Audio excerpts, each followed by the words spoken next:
Aku naik lagi ke kursi dan mengintip kamarnya Iva.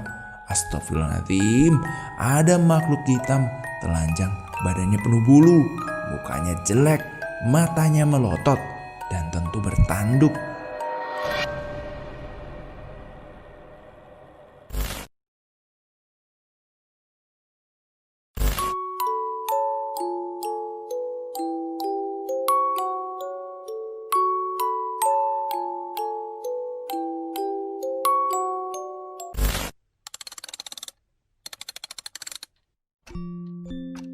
Rumah kos bekas pesugihan. Ditulis oleh Wahyu Subuh. Kita sudah ada di part kelima. Buat teman-teman yang belum dengerin part 1, 2, 3, dan 4, silahkan, linknya ada di deskripsi. Kita masuk ke cerita. Pas aku bangun, aku sudah telanjang, Bu. Ani menutup mukanya dengan kedua telapak tangannya. Loh kok bisa? Gak tahu, Bu, gak tahu. Karena aku tidur kok ngerasanya itu semriwing. Pas aku bangun, aku udah telanjang bulat gak pakai baju. Baju sama dalamanku udah di atas kasur, terus celanaku udah di bawah lantai. Kok bisa gitu ya? Udah dibilangin kok, aku gak tahu, Bu. Padahal pintu juga udah aku kunci. Kuncinya aku cabut malahan. Kamu gak ngelindur kan nih? Terus yang buka pakaianmu siapa? Enggak lah, enggak mungkin aku sendiri. Pas waktu tidur aku pakai baju lengkap. Masa iya tidur aku ngelepas baju sendiri? Ya kali aja, kan kamu bilang kalau kamu lagi mimpi sama Rio. Jangan-jangan kamu ngelindur terus bajumu kamu lepas sendiri. Udah, gak usah dipikirin. Gak ada yang masuk kamarmu kan? Kamarmu kan kamu kunci sendiri. Sekarang Quranmu mana? Di dalam lemari, taruh di meja, di dekat kamu tidur. Udah, sekarang jangan mikir yang enggak-enggak. Berdoa sebelum tidur, kalau bisa baca ayat kursi. Udah, tidur sana, jangan mikirin macam-macam ya. Ani memegang tanganku. Bu, Subuh, kamu tidur di kamarku aja ya malam ini. Iya, ya udah, ayo. Kami pergi tidur, aku membelakangi Ani. Aku nengok ke arah Ani. Dia udah memejamkan mata. Gak tahu dia udah tidur apa belum, atau hanya memejamkan matanya saja. Sementara aku masih terjaga, aku memikirkan apa yang diceritakan Ani barusan. Sebenarnya ini aneh banget, tapi aku gak mau berbicara hal yang membuatnya takut. Apa Ani diperkosa genderuwo ya? Gumamku dalam hati saat itu, karena aku sendiri tidak tahu. Aku tidak ingin menduga-duga. Aku menyisihkan pikiranku tentang Ani. Aku memejamkan mataku dan tidur. Aku pikir besok aja aku mau bertanya sama seorang temanku yang paham dengan hal-hal yang beginian. Sepulang kerja, aku sengaja mengurung di kamar. Seperti rencanaku semalam, aku menghubungi temanku. Tepatnya namanya Anto. Dia adalah orang yang pendiam dan sangat menyukai hal-hal yang berbau mistis. Di rumahnya ada begitu banyak koleksi keris warisan dari kakeknya, dan juga topeng-topeng berwajah seram berjajar rapi di dinding, dan juga ruangan khusus koleksi keluarganya. Dia juga mengoleksi banyak buku-buku berbau horor. Ditambah lagi dengan ayahnya yang seorang guru silat olah kebatinan di padepokan yang ada di kotaku. Meski dia orangnya sedikit fanatik dengan hal-hal gaib, tapi masalah agama jangan ditanya. Aku sedikit kesal. Beberapa kali aku menghubunginya, namun hanya terdengar bunyi tut tut tut dan suara operator yang menjawab. Oke lah, akan ku coba lagi. Kali ini beruntung ia mengangkat teleponku. Assalamualaikum, ujarnya. Akhirnya usahaku gak sia-sia. Anto mengangkat teleponku. Waalaikumsalam, Tok. Kemana aja sih, lama banget ngangkat teleponnya. Kamu sibuk ya? Enggak, masih di belakang tadi, Bu. Kenapa? Mau ngobrol bentar, pengen nanya-nanya. Nanya apa sih? Gini loh, kamu tahu genderuwo nggak? Iya, kenapa? Aku pernah lihat di film genderuwo itu suka memperkosa perempuan. Itu bener nggak sih?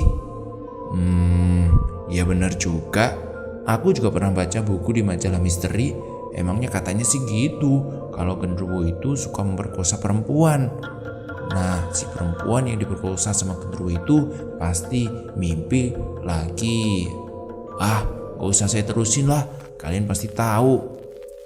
Berarti dia lagi diperkosa genderuwo dan biasanya bangun tidur badannya kayak capek, terus sakit semua. Apalagi kalau perempuan yang disukai sama genderuwo biasanya sering mimpi kayak gitu. Hah? Mimpi basah maksudnya? Aku pernah loh tidur sampai mimpi basah kayak gitu. Lah masa? Yang bener? Iya, kan aku tidur terus mimpi main petak umpet pas lagi sembunyi. Pengen pipis. Lah perasaanku itu pipis di semak-semak. Pas waktu bangun basah semua kasurku. Itu ngompol kampret, bukan mimpi basah. Kau ini kalau lagi ngobrol serius selalu bikin aku kesal, ujar Anto. Oh begitu ya? Ya udah, aku mau nanya gitu doang. Ya alah, cuma gitu. Tunggu bentar. Apalagi?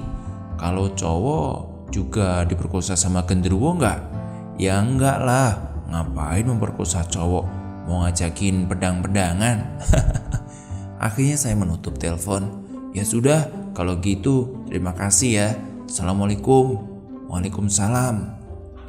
Aku pun beranjak dari tempat dudukku dan pergi ke kamarnya Ani. Pas keluar kamar, kebetulan Ani sedang ada di dapur duduk di meja makan. Aku pun menghampirinya, duduk di depannya. An, aku mau nanya. Nanya apa? Ku seret maju kursiku sambil berbisik. Tadi malam, kamu mimpi basah nggak? Ani yang sedang makan buah pepaya menghentikan makanannya dan melihatku dengan tatapan heran. Maksudmu gimana sih, Bu? Duh, bingung mau jelasinnya. Pertanyaan Ani membuat otakku bekerja keras. Aku tidak mau kalau sampai salah ngomong dan dia ketakutan. Aku terdiam sejenak sambil otakku berpikir keras berusaha mencari jawaban yang tidak membuatnya kaget. Aku menggigit bibirku tanpa sadar. Begini. Aku cuma ingin tahu aja, kau mimpi basah atau tidak waktu bangun tidur. Kan katamu kau mimpi bercinta dengan Rio. Aku memandangnya sambil meringis. Jujur aku sedikit malu mengajukan pertanyaan ini, tapi Ani kemudian menatapku dan yang dia lakukan membuatku salah tingkah. Aku benar-benar risih dilihat dengan tatapan mata seperti itu. Ayolah, ini membuatku tidak nyaman. Ada apa sebenarnya nih? Ani terus menatapku dengan tajam dan sekarang mendekatkan wajahnya ke wajahku. Aku gugup. Aku merasa seperti sedang diinterogasi. Gak ada apa-apa kok, aku cuma nanya gitu doang, jawabku sambil menggaruk-garuk kepala. Kamu pasti bohong. Pasti ada yang kamu sembunyikan kan? Ayo, ngaku. Kau ini sedang gugup loh. Kau sedang berbohong padaku kan? Ayo, jawab. Apa yang sedang kau sembunyikan dariku? Aku meringis dan menggelengkan kepala. Gak ada. Ya ampun, kamu gak percaya sama aku. Untuk menutupi rasa gugupku, aku meraih permen lollipop dan memakannya sambil memainkan di mulutku. Kamu bohong, Bu. Ayolah, Bu. Kita ini kan teman. Bukan sehari atau 2 hari kan kita temenan. Kita udah di hitungan bulan loh. Tapi belum hitungan tahun sih. Dari SMP kita ini udah berteman kan. Aku tahu kamu seperti apa. Aku tahu bahasa tubuhmu. Gimana kalau kamu sedang gugup, kau sering melihat hantu kan? Apa ada yang aneh padaku? Mati aku, gumamku dalam hati. Enggak kok, beneran. Ujarku sambil meringis. Perlihatkan gigiku yang mungkin itu bisa membuatnya percaya. Aku cuma kepo aja, pengen tahu kalau kamu mimpi kayak gitu tuh mimpi basah enggak gitu loh. Ya enggak lah, mimpi itu biasanya tuh sama cowok. Kalau cewek ya enggak mimpi basah lah. Kalau cewek itu biasanya datang bulan. Makanya kalau pelajaran biologi itu jangan tidur melulu. Oh gitu ya. Ya udah maaf. Saya kan dulu IPS bukan IPA. Iya paham. An, malam ini aku tidur di kamarmu ya. atau kau tidur di kamarku? Ayolah kita cerita soal yang itu tuh. Aku memelas.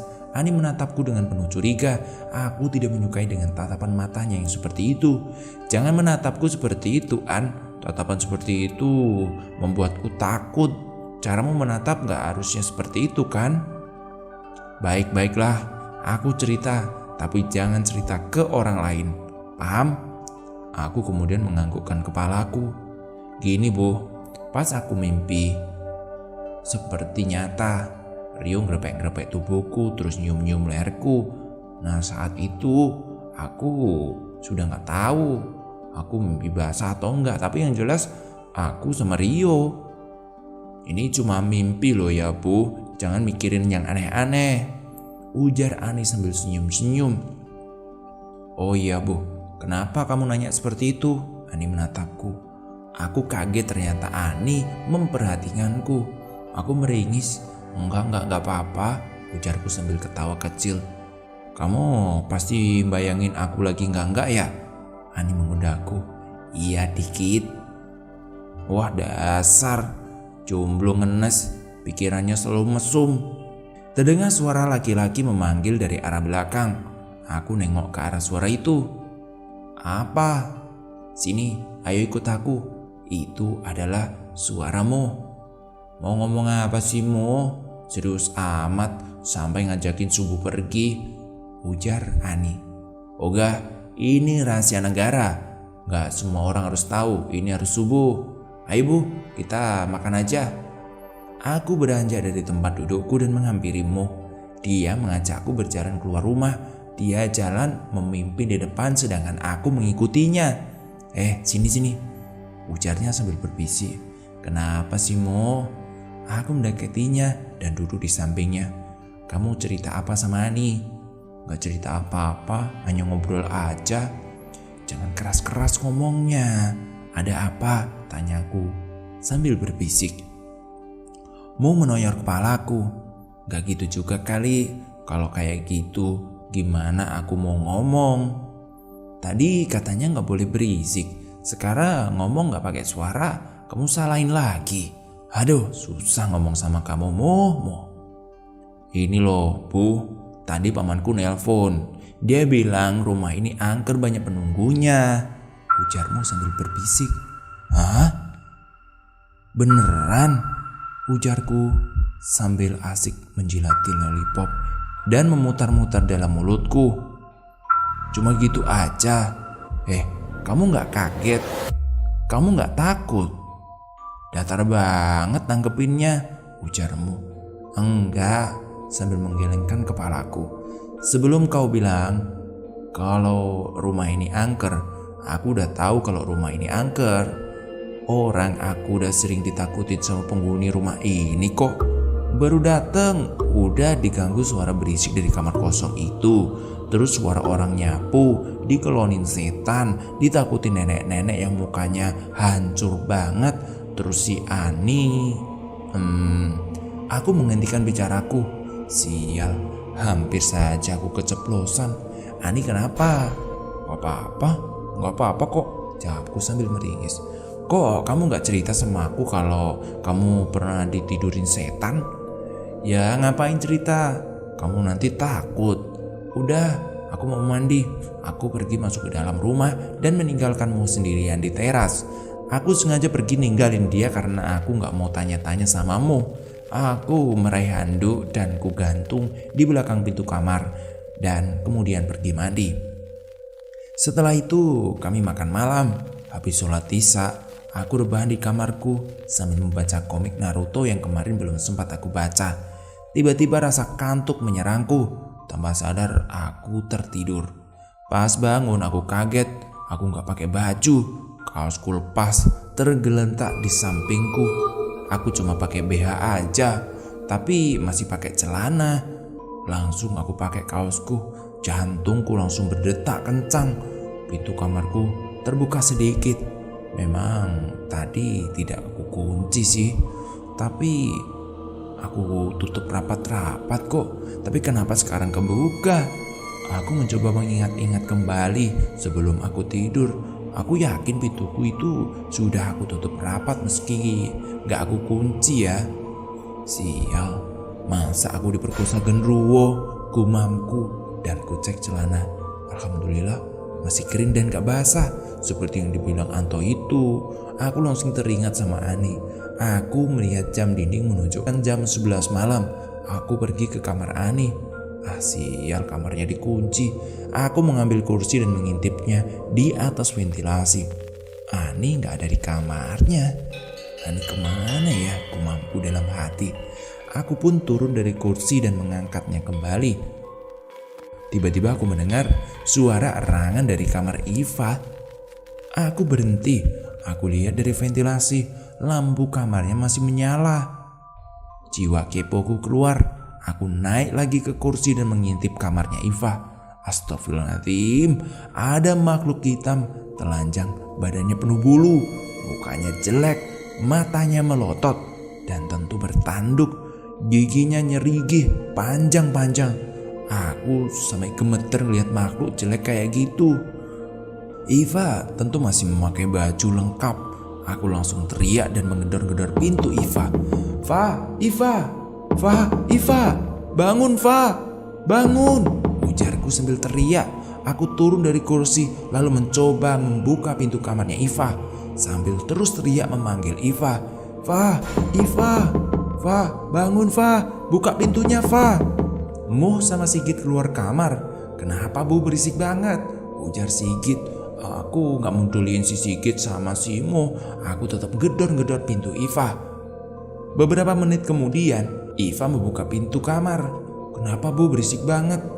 Ini kenapa kok pada ngumpul di depan kamarku? Tanya Iva bingung. Gak tahu nih si subuh berisik banget malam-malam, ujar Sigit. Aku langsung masuk ke kamar Iva tanpa izin. Aku celingak-celinguk nyari genderuwo itu. Aku terdiam berdiri di dalam kamarnya, tapi dia udah gak ada. Bu subuh, kamu kenapa? Iva membuyarkan lamunanku. Enggak apa-apa kok, enggak apa-apa. Aku gugup. Kamu itu kok aneh sih Bu? Kamu kenapa? Enggak apa-apa, maaf ya. Cuma mau minjem gunting, jawabku ngasal. Tubuhku berkeringat karena takut. Iva mengambilkan gunting lalu memberikannya padaku. Ya elah Bu, kau itu kalau cuma mau minjem gunting, ngetok pintu, jangan kayak mau grebek orang gitu, celetuk Sigit. Mo hanya menatapku penuh heran. Sigit kembali masuk ke kamarnya. Udah gak ada yang dipinjam lagi Bu, aku tidur dulu ya, ujar Iva. Aku menganggukkan kepala. Iva masuk dan menutup pintu kamarnya.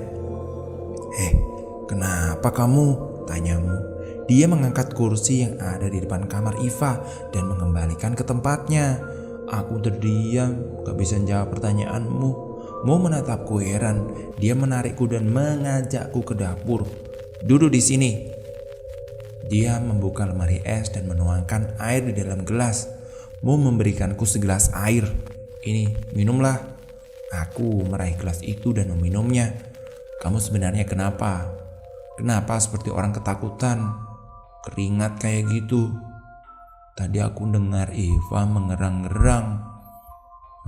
Perasaanku gak enak. Akhirnya aku intip Iva. Ternyata Iva lagi digrebek-grebek sama genderuwo. Mukanya menyeramkan Mo.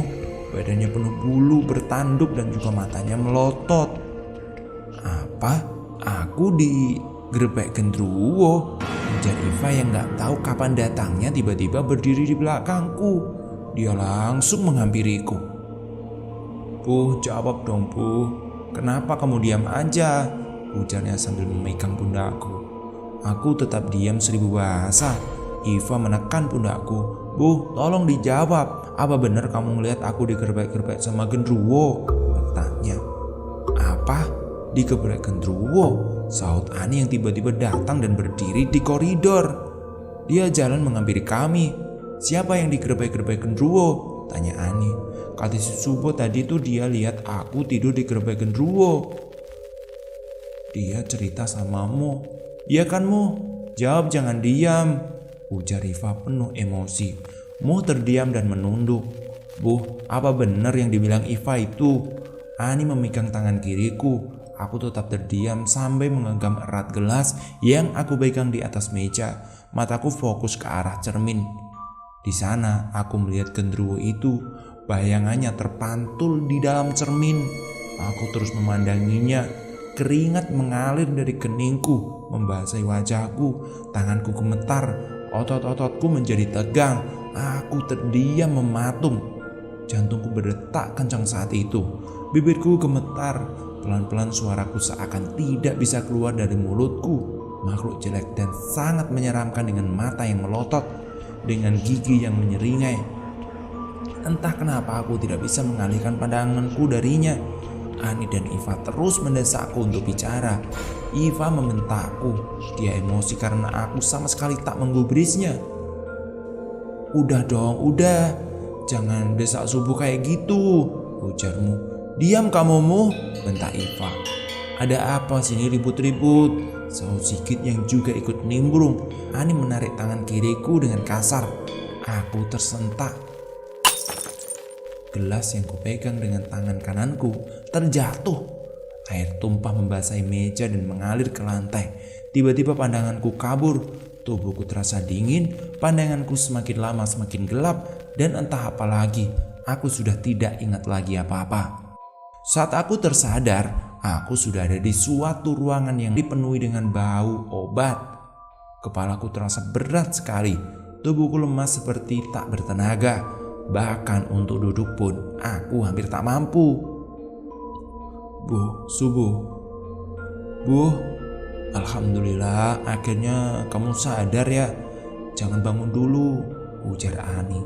Aku melihat sekelilingku. Ani, Iva, Sigitmu, mereka berdiri di dekatku. Ada apa ini? Aku di mana? Tanyaku bingung. Tadi kau itu tiba-tiba pingsan lalu aku membawamu ke klinik, ujar Sigit. Hah? Klinik? Aku kaget dan buru-buru ingin bangun. Tangan kananku sakit. Kulihat ada infus tertancap di sana. Apa ini? Aku gak mau di sini, aku mau pulang, ujarku. Ani memegangiku, sedangkan Iva keluar dari ruangan. Udah, kamu tidur aja dulu, kata Sigit sambil memegangiku. Tak beberapa lama Iva kembali bersama seorang pria muda berseragam putih dengan stetoskop melingkar di lehernya. Anjir, itu dokter. Aku semakin panik waktu dokter mendekatiku. Pak Wahyu, diperiksa dulu ya, ujarnya. Gak usah dok, gak usah. Saya udah sembuh kok, udah sehat. Saya gak mau disuntik ya, ujarku. Kau tahu hal yang paling aku benci adalah pergi ke dokter karena aku takut suntik. Mereka bilang disuntik itu gak sakit seperti digigit semut, tapi bagiku suntik itu menakutkan. Dokter itu ingin menyentuhku. Segera aku tepis tangannya. Mbak Wahyu, tenang ya, tenang. Gak disuntik kok. Saya mau ngecek suhu tubuh Mbak Wahyu aja sama detak jantung Mbak Wahyu. Tenang ya, ujar dokter itu sambil melempar senyum padaku. Untung dokternya ganteng, jadi aku luluh dengan senyuman manisnya. Aduh, dasar emang jomblo, larinya pasti kebaper. Dokter itu pun memegang keningku dan memeriksa detak jantungku, menempelkan teleskop di dadaku. Duh, jadi makin gemeter aku. Dokter, saya boleh pulang gak? Tanyaku. Dokter itu tersenyum padaku. Iya, sudah boleh, tapi harus banyak istirahat ya di rumah. Aku menganggukkan kepala. Iya. Dokter itu melepaskan infus tanganku lalu pergi dari ruangan ini. Bu, maafin aku ya, ujar Ani dengan wajah sedih. Maafin aku juga ya Bu, udah bentak-bentak kamu, tambah Iva. Apa kita bisa pulang sekarang ya? Tanyaku. Iya, ayo kita pulang. Mo dan Ani membantuku bangun, lalu mereka menuntunku jalan perlahan-lahan. Iva memesan taksi online. Kami menunggu taksi datang sekitar 10 menit. Sepanjang perjalanan kami tak saling bicara. Cuma Mo yang duduk di kursi depan ngobrol sama sopir dan taksi online-nya. Sampai di rumah tepat 1:30. Mo dan Sigit menggandengku, mereka mengantarku ke kamar. Aku duduk di ujung tempat tidur. "Bu, istirahat dulu ya," ujar Mo. Sigit menyibakkan rambutku yang berantakan. "Udah ayo Mo, kita keluar. Aku tidur di kamarmu ya," ujar Sigit. "Lah, kenapa kamu tidur di kamarku?" "Udah gak usah banyak nanya, pokoknya malam ini aku tidur di kamarmu." "Udah yuk keluar, biar cukup istirahat," ujar Sigit sambil menarik tanganmu keluar dari kamarku. Iva dan Ani masuk ke kamarku sambil membawa bantal. "Kalian kenapa pada kesini bawa bantal?" Aku beranjak dari tempatku dan pergi ke pojokan berdiri atas kasur. "Kalian berdua mau ngebukin aku ya?" Iva menaruh tangannya ke pinggang sambil nyempit bantalnya. "Apaan ini, Bu? Siapa yang mau ngebukin kamu?" "Lah itu ngapain kalian kesini bawa bantal?" "Ya ampun Bu, kita berdua itu mau tidur di kamarmu," sahut Ani. "Hah? Kenapa kalian tidur di sini? Apa nggak salah? Yang bener aja." "Iya bener lah, masa bercanda," ujar Iva sambil jalan mendekati tempat tidur dan duduk di ujung tempat tidur. "Sempit dong kalau kita tidur bertiga begini," protesku. "Bodoh amat, kita pokoknya tidur di sini. Salah sendiri kamu yang nakut-nakutin kok. Pakai ngomong tidur di kerpek gendruwo. Jadi kamu harus tanggung jawab," ujar Iva. Ani tanpa ngomong sepatah kata pun langsung naik ke atas ranjang. Aku tidak bisa berkata-kata apa lagi dengan pasrah dan menerima kehadiran mereka di kamarku. Kami tidur mepet-mepet, udah kayak pindang lah pokoknya, jadi susah bernafas. "Bu, tadi kamu itu kenapa kok pingsan?" tanya Ani. Aku tidak menjawab pertanyaan Ani. Aku memejamkan mataku dan pura-pura tidur. Aku tidak ingin membuat mereka tambah takut dan juga menambah masalah lagi. Aku tidak mau membuat mereka semakin banyak pikiran. "Bu, subuh," ujar Ani. Dia mengulangi ucapannya sambil menyikut punggungku, namun aku tetap diam dan pura-pura tidur. "Bu, nyebelin banget sih kamu ditanya. Aku tahu kamu belum tidur." "Iya nih, subuh, gak usah pura-pura tidur kayak gitulah," tambah Iva. Aku tetap diam dan memejamkan mataku. Aku benar-benar tak ingin membahas masalah ini sekarang. "Bu," Iva mencolek-colek pinggangku. Membuatku geli. Ani menarik-narik rambutku, memasukkannya ke dalam telingaku. Aku tidak tahan lagi. Aku bangun dan duduk. "Kalian itu kenapa sih ganggu-ganggu aja? Kamu sih diajak ngomong malah pura-pura tidur. Kamu kenapa tadi pingsan?" tanya Iva. "Ya mana aku tahu. Ini gara-gara kalian terus mendesakku mungkin," jawabku emosi. "Udah Fa, tidur aja, berhenti gangguin subuh," ujar Ani. 30 menit berlalu dengan hening. Ranjang itu terlalu kecil dan sempit untuk kita bertiga. Aku benar-benar tidak bisa bergerak. Aku bangun dan beranjak turun dari tempat tidurku dan mengambil matras, lalu menggelarnya di lantai. Benar-benar terjajah oleh mereka berdua malam ini. "Bu, subuh, Bu, bangun," ujar Ani sambil menepuk-nepuk lenganku. Aku melihat mataku pedas, rasa kantuk yang amat sangat membuatku susah membuka mata. "Apa sih?" ujarku lirih sambil setengah merem. "Bangun Bu, bangun. Kamu denger gak? Ada suara orang nyapu." "Enggak denger," jawabku sambil kembali memejamkan mata. Kebo banget sih kamu. Iva aja denger kok, masa kamu enggak? "Bangun Bu, bangun," ujar Ani menggoyang-goyangkan badanku. Aku bangun dan duduk, berkonsentrasi mendengarkan suara yang menyapu.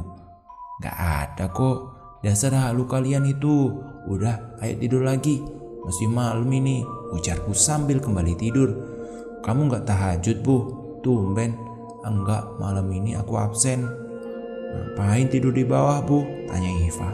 "Di atas sempit, bisa nggak kalian berhenti ngajakin aku ngobrol? Kepalaku masih pusing mau pecah ini loh. Aku butuh tidur saudara-saudaraku tercinta." Iya, maaf." Aku tidak menjawab pertanyaan Ani. Aku benamkan kepalaku ke dalam selimut. Sebenarnya aku mendengar suara yang menyapu itu. Aku tidak ingin membahas hal ini dengan mereka. Kau tahu kenapa? Karena terkadang diam adalah satu-satu cara terbaik agar temanku tidak panik. Menurutku, tidak semua hal yang aku ketahui harus dibicarakan, apalagi hal yang tidak bisa dinalar. Karena terkadang tidak sedikit orang yang tidak mempercayai perkataan kita, apalagi berhubungan dengan hal gaib. Ya, gak bisa dipikir secara akal sehat gitulah. Percuma kalau membicarakan hal yang tak kasat mata dan gak bisa dibuktikan kepada orang lain. Mereka hanya akan menganggapmu halu dan membual atau mungkin gila. Ya, setidaknya begitulah yang aku tahu. Aku sering dipanggil kaum halu oleh teman-temanku karena membicarakan hal-hal yang tidak bisa dibuktikan oleh mereka. Dan sekarang aku lebih memilih diam kalau melihat sesuatu. Terkadang aku benci nih. Kau tahu, hal ini sangat menggangguku. Waktu kecil, pertama kali aku pindah ke rumah baru, aku pernah dihajar oleh ibuku. Dipukulin pakai ikat pinggang karena beliau geram padaku karena tidak mau mendengarkan perintahnya untuk masuk ke dalam rumah. Aku asik bermain di bawah pohon mangga. Ibuku memanggilku dan menyuruhku masuk, tapi aku tidak menghiraukannya. Aku terus bermain dengan teman-temanku. Ibuku terus memanggilku. Aku tetap saja cuek. Ku bilang aku sedang bermain dengan teman-temanku. Tapi ibuku tidak percaya. Ibu bilang gak ada siapa-siapa di sana. Ibu menyeretku masuk rumah, tapi aku kembali keluar. Mungkin ibuku geram. Akhirnya aku dihajar, dipukul pakai ikat pinggang untuk membuatku jera agar aku kapok gak balik keluar lagi. Gadis kecil bergaun putih, teman khayalan pertamaku. Ketika aku duduk di sekolah dasar, lambat laun dia menghilang gak tahu kemana. Gak pernah muncul lagi sampai sekarang. Mungkin dia mulai bosan denganku. Entah apa yang salah dariku. Jujur, aku takut melihat hal yang seharusnya aku tidak melihatnya. Ani dan Iva ngobrol sambil bisik-bisik. Samar-samar aku mendengar obrolan mereka. "Va, itu siapa yang nyapu malam-malam gini ya?" "Gak tahu." "Subuh, kenapa sih hari gini kok aneh banget?" Sebel aku sama dia. "Iya ya, aneh. Kenapa dia itu?" "Tadi dia gedor-gedor kamarku sambil teriak-teriak manggil-manggil aku. Terus pas aku bukain pintu, dia langsung nyelonong masuk ke kamar celingak-celinguk kayak nyari orang. Tapi pas aku tanyain, dia katanya meminjam gunting. Terus aku minum di dapur. Ada Sugu dan Mo yang lagi ngobrol. Sugu bilang ke Mo pas aku tidur tuh digerape-gerape sama genderuwo. Aku kaget dong. Siapa sih yang gak emosi kalau diomongin kayak gitu? Dasar ngaco. Tadi kamu kemana sih? Keluar diajak temenku ngopi. Bisa jadi yang diomongin Subuh itu bener ya, atau dia cuma ngaco aja. Mereka mulai berdebat sementara aku tetap diam meringkuk di dalam selimut sambil mendengarkan obrolan mereka. Kamu kok ngomong gitu sih? Berarti kamu juga percaya apa yang dibilangin Subuh? Jahat sekali kamu, An. Bukannya gitu. Aku sama Subuh itu temenan sama dia sejak SD. Aku kenal banget dia seperti apa. Dia emang aneh anaknya. Waktu SD dia gak punya temen. Lebih sering sendiri pokoknya. Kadang ngobrol sendiri. Pas SMP dia mau bersosialisasi dan gak ngomong sendiri lagi. Dia juga sering ketakutan sendiri. Katanya sih dia sering lihat hantu. Mungkin saja yang dia omongin itu bener. Kalau bener gimana, An? Ya udahlah, gak usah dipikirin. Mungkin juga dia salah yang dia bilang itu. Ya sudah, ayo tidur aja. Mereka berdua gak melanjutkan obrolan. Suasana menjadi hening. Suara orang yang sedang menyapu itu pun hilang. Prak! Suara benda seperti yang dibanting memecahkan keheningan. Ani dan Iva teriak. Aku tersentak kaget. Suara apa itu? Celutuk Ani. Aku langsung bangun dan loncat ke atas ranjang. Seperti suara kaca pecah ya. Apa itu? Ujar Iva gemetar. Diam, jangan berisik, ujarku. Baca doa. Ani sambil membisik. Doa apa? Apa aja lah pokoknya doa. Ayat kursi kamu hafal nggak? Bisikku. Iva mulai menangis. Jangan nangis, Va, jangan nangis, bisikku. Ani meraih Al-Quran dengan gemetar. Dia membaca Al-Quran. Iva pun ikutan membaca sambil menangis. Sementara aku beranjak dari ranjang dan turun mendekati pintu. Kubuka pintu perlahan-lahan. Pintu berdenyit lirih. Kubuka beberapa senti. Aku mengintip dari celah pintu. Udah dulu ya ceritanya. Besok kita terusin lagi. Terima kasih yang udah nonton. Terima kasih buat Wahyu Subuh. Dan jangan lupa komentar di kolom komentar sebagai dukungan teman-teman setiap hari upload. Terima kasih. Sampai jumpa.